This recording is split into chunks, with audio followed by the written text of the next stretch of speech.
Jadi di dunia nyata, teori algoritma itu nggak akan ngebantu kita waktu sistem itu crash. Oke, jumpa lagi dengan saya Beken Magang, dan di video kali ini tuh saya pengen bahas kayak gini nih.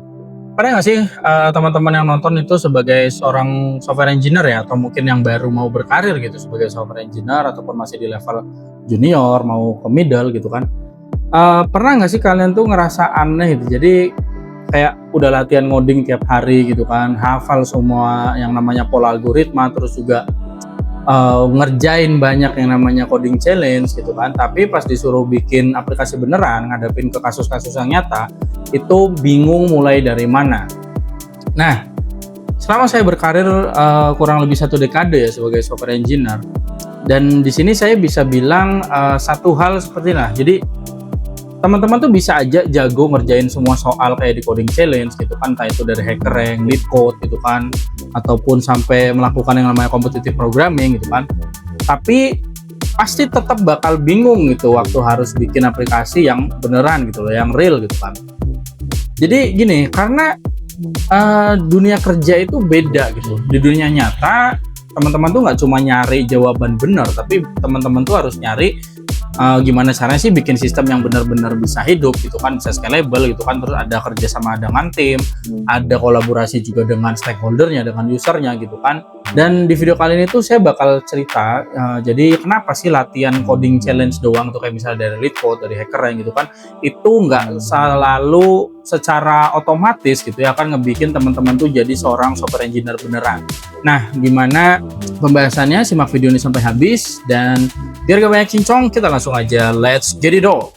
Please like, share, comment, and subscribe.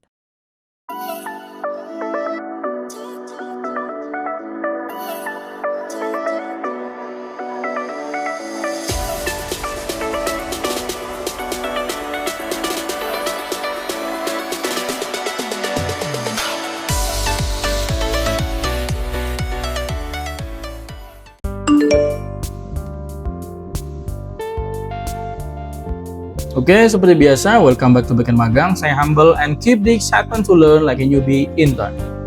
Oke, jadi kita bahas aja langsung ya. Jadi kayak misalnya teman-teman tuh mengikuti yang namanya coding challenge dari HackerRank, ataupun ya mungkin sekarang kayaknya lebih populer LeetCode ya.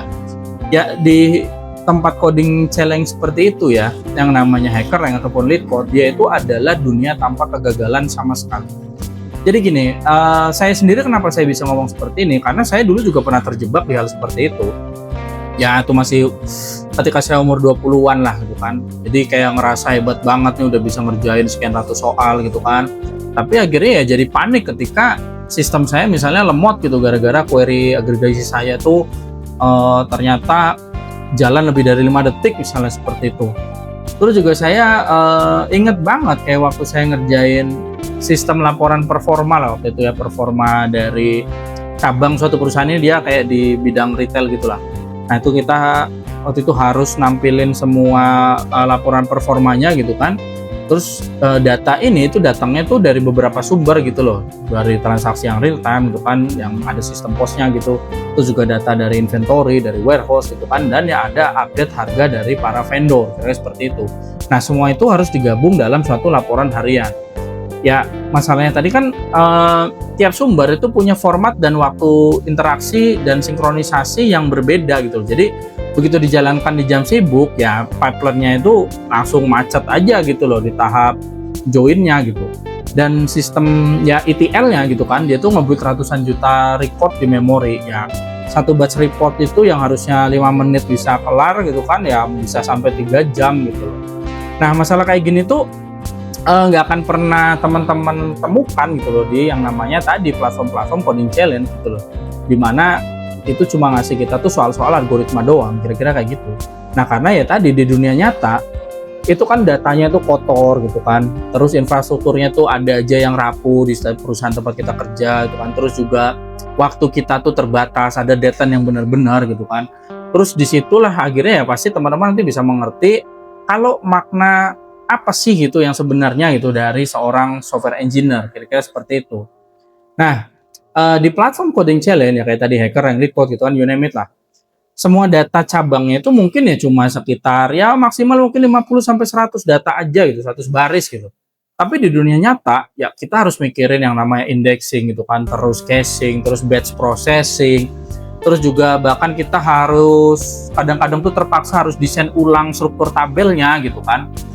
Jadi gini, intinya dari platform-platform coding challenge ya, kayak misalnya dari HackerRank ataupun LeetCode, itu tuh ngasah logika kita, iya betul. Tapi di dunia nyata, kita tuh harus bisa ngetes kesabaran kita gitu kan.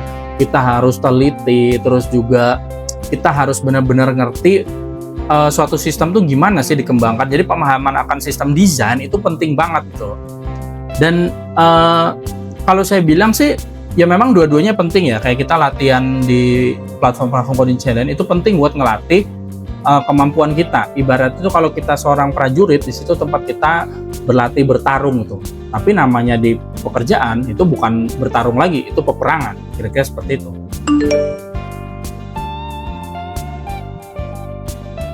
Nah, jadi kalau tadi udah saya singgung ya, di mana tempat kayak LeetCode ataupun HackerRank itu adalah tempat buat kita berlatih sebagai petarung gitu kan, kita berlatih bertarung, tapi kebanyakan orang yang terlalu bilang tuh euforia ke sana itu kan, terlalu mengagumkan dengan algoritma challenge itu gitu kan, atau bahkan competitive programming. Mereka itu adalah orang yang lupa berlatih buat perang. Jadi sibuk berlatih bertarung, tapi berlatih buat praktek perangnya itu nggak pernah. Nah, itu yang sering saya temuin ketika saya menginterview calon-calon engineer yang bakal jadi tim saya. Nah, di kantor kita tuh bahkan nggak perang sendirian gitu loh. Ada sekian banyak engineer yang lain gitu kan, dengan ya berarti sekian banyak pola pikir yang berbeda gitu loh. Jadi waktu saya masih awal-awal masuk industri ya gitu kan, saya pikir ya ukuran kemampuan engineer itu dari seberapa cepat aja dia bisa nulis kode gitu loh. Sampai akhirnya saya gabung ke suatu project yang cukup besar gitu kan. Jadi ini kayak sistem pemesanan lintas platform gitulah. Jadi nanti ada web, ada mobile yang itu kan, terus sampai ada marketplace yang eksternalnya gitu kan. Nah, di sini semua orang tuh jago gitu kan. Tapi masalahnya semua orang juga pengen jadi pahlawan utamanya gitu loh. Itu jadi masalah. Ada satu orang yang refactor modul payment sendirian gitu kan, tanpa ngabarin tim lain. Terus besoknya API yang dipakai itu udah di front end error semua tuh. Terus juga ada yang lain yang dia tuh bikin script migrasi di jam kerja bahkan, dan tanpa sengaja akhirnya dia ngehapus data transaksi yang lagi live. Pernah nggak ngalamin kayak gitu? Mungkin banyak yang pernah juga. Jadi semuanya tuh hebat gitu kan, tapi akhirnya kebanyakan karena nggak pernah belajar untuk kolaboratif gitu kan, selalu ngerjain coding challenge sendirian aja, akhirnya ya itu tadi, semua itu jadi jalan sendiri-sendiri gitu loh. Dan akhirnya ya proyek yang kelihatannya keren ya akhirnya gagal, bahkan di mana di tahap testing, seringnya seperti itu. Jadi di coding challenge model-model LeetCode ataupun HackerRank gitu kan, teman-teman tuh cuma mikirin satu fungsi, udah sampai di situ aja gitu kan. Tapi di dunia nyata teman tuh harus mikirin orkestrasinya juga gitu loh. Terus juga gimana nih misalnya 10 fungsi, ada 10 orang gitu misalnya kan, terus ada 10 ekspektasi yang bisa jalan bareng tanpa saling tabrakan. Nah, itu yang harus dipikirin, yang harus dihadapi dengan sabar gitu, dan tentunya harus teliti. Jadi masalah di tim itu tuh jarang banget hanya karena sekedar kode yang jelek. Ada, tapi jarang. Karena kebanyakan kalau udah di level middle ke atas ya semua kodenya udah rapi gitu kan. Jadi kebanyakan ya masalahnya itu ya karena komunikasinya aja yang jelek ya, nggak pernah terbiasa untuk bekerja secara kolaboratif gitu loh. Terutama ya, mohon maaf, di ranah-ranah middle sampai junior, itu yang sering terjadi. Jadi sekarang gitu ya, setelah saya ya kurang lebih 1 dekade berkarir gitu kan, ya saya bisa bilang yang paling susah itu bukan ngedebak program gitu, tapi ngedebak manusia, seperti itu. Apalagi kalau ada ya, mohon maaf, junior-junior yang bandel banget, yang masih yang masih berasa kayak udah paling ya biasa jebakan orang yang baru belajar kan gitu ya. Biasanya semakin kalau misalnya orang baru belajar itu dia akan berasa yang paling tahu, baru nanti semakin belajar dia akan merasa kalau dia nggak tahu apa-apa. Nah, biasanya ini masih di tahap ini nih, masih pongah-pongahnya gitu, bahkan seperti itu. Jadi seperti saya bilang tadi, yang susah itu ngedebak manusia gitu kan. Kayak misalnya kita harus ngatur CI/CD gitu kan, supaya semua brand bisa jalan mulus semuanya gitu kan. Terus nyusun dokumentasi nih supaya nanti orang-orang baru tuh nggak bakal tanya hal yang sama sampai 10 kali gitu kan. Dan ya ngatur meeting juga gitu supaya nggak cuma bahas masalah kemarin, tapi apa nih solusi buat besok ya. Kira-kira itulah tantangan di pekerjaan.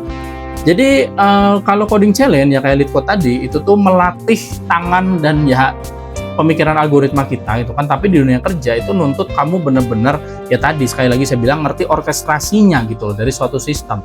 Dan orkestrasi itu artinya satu hal, jadi teman-teman tuh harus bisa ya kerjasama dengan orang yang nggak berpikir seperti kita itu kan ya. Misalnya gini ya, kalau kita bergerak di suatu aplikasi yang sangat besar itu kan kita udah nggak mungkin lagi memakai monolith. Cuma perusahaan-perusahaan yang mohon maaf itu yang masih pakai monolith untuk aplikasi yang besar pasti akan terjadi yang namanya microservices. Nah apalagi nanti yang kerjanya di back end kayak saya, service satu dengan service yang lain ini bisa aja dipegang dengan tim yang berbeda dan bahkan harusnya seperti itu. Nah di mana tim ini nanti punya pemikiran seperti apa, tim yang sana punya pemikiran seperti apa. Nah kita harus sinkron tuh, entah sinkron secara teknologinya atau ya kita bisa sinkron secara ya diplomasinya gitu loh. Dia seperti itu.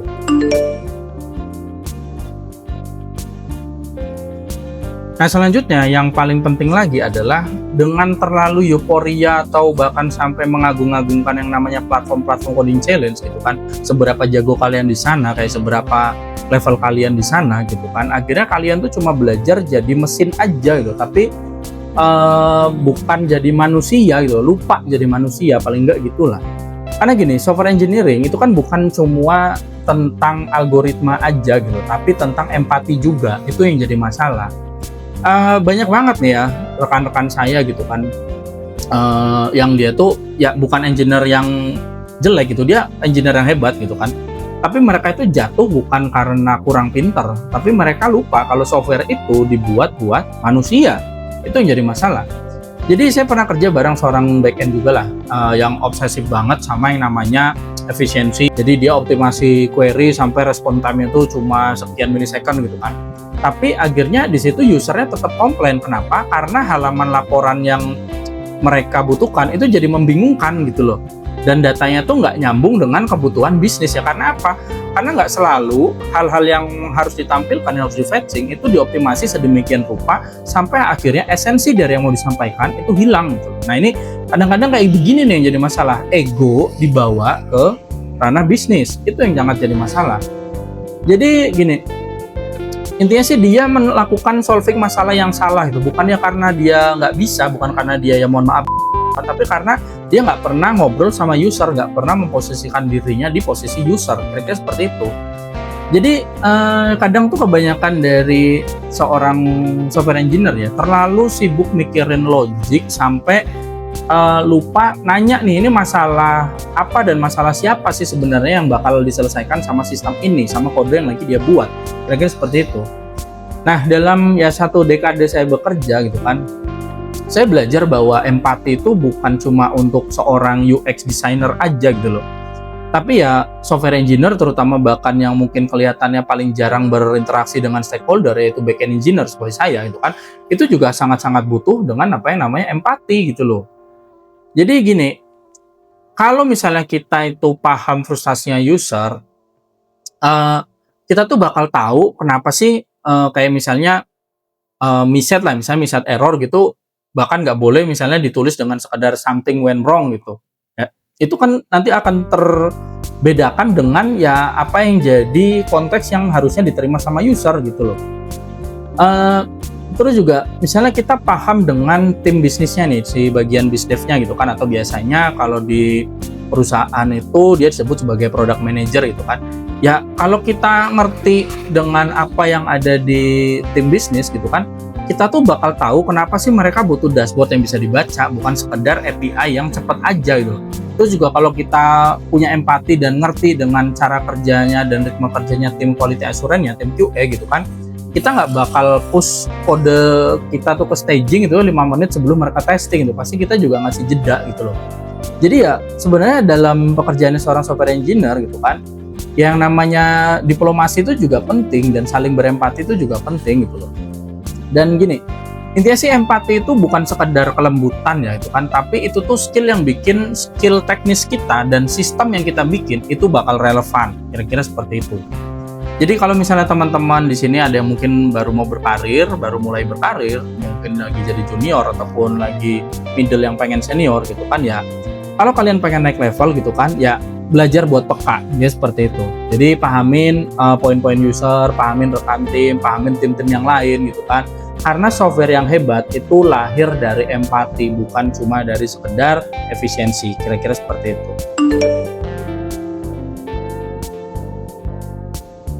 Nah, sekarang saya masuk ke suatu tantangan terakhir ya. Jadi mungkin ini yang harus teman-teman pelajari, alih-alih sekedar mempelajari coding challenge itu dari platform-platform seperti LeetCode ataupun HackerRank gitu kan. Jadi yang menjadi challenge terakhir kita itu adalah bikin sesuatu yang dipakai orang, kira-kira kayak gitu. Jadi gini, tantangan saya dalam 10 tahun saya berkarir gitu kan, itu bukan di dynamic programming sama sekali gitu. Tapi bikin sesuatu yang beneran ya tadi dipakai dan bisa diterima gitu sama orang yang make, kira-kira seperti itu. Saya masih ingat banget satu pengalaman saya di mana waktu itu saya baru join ke suatu company gitu kan, dimana di situ saya harus ngeberesin tuh masalah-masalah yang terjadi. Jadi masalahnya itu kira-kira kayak gini. Jadi simpelnya gini, ada suatu sistem analitik gitu untuk klien yang besar gitu kan. Terus di situ ada ratusan cabang, terus ada puluhan ribu transaksi dalam per jamnya gitu kan. Nah di situ tuh mereka udah tes berbulan-bulan gitu kan. Terus juga intinya itu di staging lah, kan masih di staging. Nah begitu nanti tuh naik ke production, nah servernya tuh langsung jerit-jerit gitu, CPU usage-nya 100% gitu kan, terus memorinya habis, terus ya alert-alert di Slack itu udah bunyi terus gitu kan. Ya waktu itu ya mereka jadinya panik gitu karena hal itu gitu kan, dan saya harus beresin itu gitu kan. Tapi ya di situ ya saya jadi belajar hal penting juga dari pengalaman ketika saya harus join ke sebuah tim yang lagi berantakan gitu kan. Jadi di dunia nyata teori algoritma itu nggak akan ngebantu kita waktu sistem itu crash. Ini yang perlu teman-teman ngerti, percayalah. Teori algoritma, sekali lagi saya ulangin ya, teori algoritma itu nggak ngebantu sama sekali ketika sistem kita, server kita itu crash. Itu yang teman-teman perlu pahamin, itu poinnya gitu. Jadi yang bantu kita itu adalah pemahaman mendalam tentang arsitektur. Kembali lagi ke arsitektur. Jadi coding itu udah harga mati, kita sebagai seorang software engineer tuh harus bisa gitu loh. Jangan itu jadikan level standar. Jadikan level standar tuh apa? Ngerti arsitekturnya, ngerti sistem desainnya. Jadi tadi ya selain arsitektur, terus juga logging, observability-nya gitu kan. Dan yang paling penting lagi tuh ya scaling-nya gitu loh. Kita harus pikirin masalah scaling-nya itu kan. Dan tentunya ya dengan sedikit ketenangan juga itu yang ngebantu kita gitu, pemahaman-pemahaman tadi, dan tentu kita harus bisa tetap tenang, kira-kira seperti itu. Jadi teman-teman tuh nggak akan benar-benar menjadi seorang software engineer ya sampai teman-teman tuh ngerasain yang namanya deploy jam 2 pagi dan cuma apa ya, misalnya berdoa tuh udah tinggal satu semoga nggak rollback, kira-kira seperti itu gitu loh. Dan ya di situ gitu letak seninya gitu loh. Jadi kalau misalnya teman-teman tuh mulai mengerti ya ritme antara logika dan chaos gitu kan, terus teman-teman tuh belajar kalau nggak ada sistem yang sempurna, tapi ada sistem yang cukup stabil untuk bisa tumbuh bareng usernya, dan itu semua nanti akhirnya tentang apa? Tentang trade off gitu loh. Jadi nggak harus misalnya, oh ini nanti harusnya begini, tapi kita trade off dulu aja. Misalnya untuk sekarang kita bisa lakukan ini, tapi kita udah punya jangka waktu ke depan nih. Ke depan nanti ketika ada perkembangan usernya, perkembangan dari RPS-nya gitu kan, kita bisa tingkatin lagi, tapi kita udah tahu tingkatinnya kemana, dan kita observasi terus di sistem kita itu gitu kan. Ya itu tadi kalau saya tadi udah singgung tuh kan masalah si trade off, berarti ya tadi teman-teman juga harus belajar ngerti apa yang namanya prioritas gitu. Kadang bukan soal keren, bahkan ini bukan kadang sih sebenarnya ya, tapi selalu ini tuh udah bukan soal keren, tapi ini tuh soal dimana sistem yang kita bikin itu bisa bertahan gitu loh. Jadi ingat lagi, kita harus punya yang namanya scalability, availability, ya tentunya sampai reliability. Intinya seperti itu. Apalagi kalau sistem yang kita pakai itu sistem-sistem yang publik, yang dipakai orang banyak, kayak seperti itu. Dan apa ya? Kadang tuh juga bahkan bukan sekedar teknologi paling baru aja gitu loh, tapi juga apa sih saya bilangnya itu, tapi apa nih yang paling mudah dirawat sama tim yang kita tinggal lah ketika nanti misalnya kita pergi, entah kita resign, entah kita pensiun gitu kan, ya kita harus bisa ninggalin legasi yang benar-benar rapi dan gampang banget buat dipelihara seperti itu. Jadi kalau teman-teman mulai berasa kayak aku nih pengen nih jadi seorang software engineer beneran gitu kan, pengen naik ke level senior gitu kan, ya janganlah berhenti di coding challenge. Itu yang saya pesankan, jangan berhenti di situ.